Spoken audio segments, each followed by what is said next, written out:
Okay, so page 1 na tayo. So, 文に告げる丸。So, 次の文章を読んで、あと問題の答えましょう。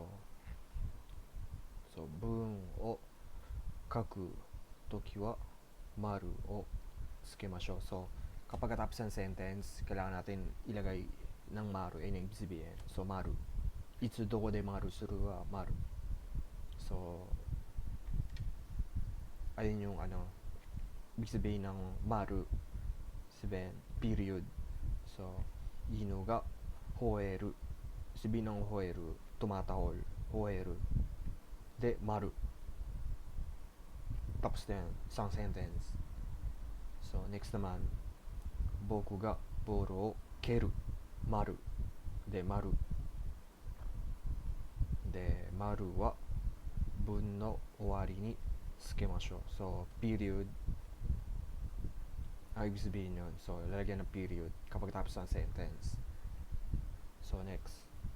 文の終わりに丸を書きましょう。So, ibig sabihin, lalagyan ng maru yung pagkatapos ng sentence. So, next. So, neko ga neru. Sabihin ng neko, sabihin na natutulog yung neko. So, period.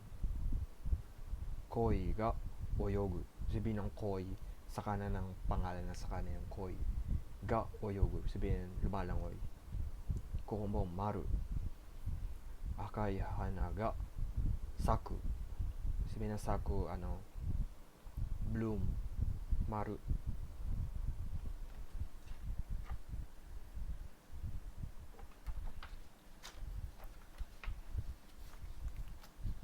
So, next. Maru de ten. 付け方を正しく方に丸をつけましょう。So, bibilugan natin yung mali. Tapos hindi natin lalagyan ng bilog yung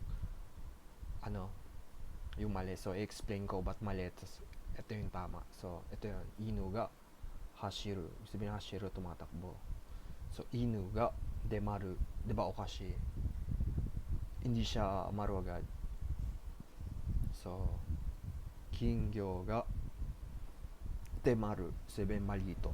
De oyogu. Kingyo ibig sabihin goldfish. Kingyo ga oyogu. So, isang sentence to. Tama to.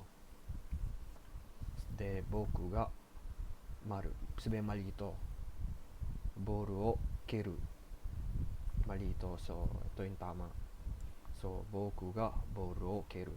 Keru ibig sabihin sipahin. Maru. De, next. Watashi ga hon o yomu. So, watashi ga hon o yomu. Tama to. So, watashi ga ten. Maru. Sabihin malito. So, next naman. Ototo ga hoshi o maru ka kaburu. So, malito. So, ototo ga hoshi o kaburu. So, ibig sabihin ng hoshi, gusto. De, kaburu, parehas. So, sabihin, tama to. Dito. Malito kasi dito na nagmaru, diba?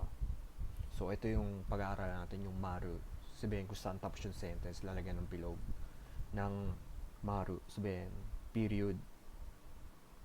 So, yung tadashing period ang sky katai ng pag-aaralan